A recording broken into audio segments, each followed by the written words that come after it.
सोलापूर शहर वाहतूक शाखेत कार्यरत असणारे पोलीस हवालदार राजेंद्र खाडे यांचे सुपुत्र रणवीर खाडे वय 13 याने जानेवारी 2024 मध्ये दिल्ली येथे राष्ट्रीय ॲक्वॅटिक स्पर्धेत महाराष्ट्राच्या शालेय संघातून 3 सुवर्णपदके प्राप्त केली। तसेच दिनांक 7 जुलै ते 11 जुलै 2024 रोजी इंदौर मध्य प्रदेश येथे 40व्या ज्युनियर आणि 50व्या ज्युनियर नॅशनल ॲक्वॅटिक चॅम्पियनशिप पार पडली।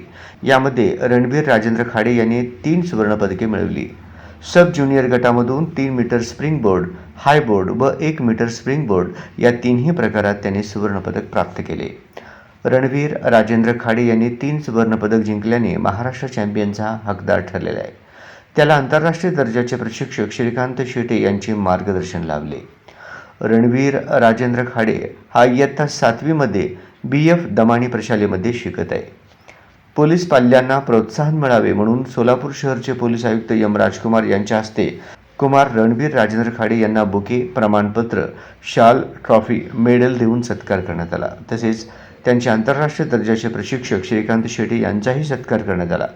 याप्रसंगी विजय कबाडे, पोलीस उपायुक्त परिमंडळ, श्रीमती दीपाली काळे, पोलीस उपायुक्त गुन्हे शाखा, राजन माने, सहाय्यक पोलीस आयुक्त प्रशासन, उदयसिंह पाटील, पोलीस निरीक्षक, मानव संसाधन विभाग हे या सत्कार कार्यक्रमास उपस्थित होते।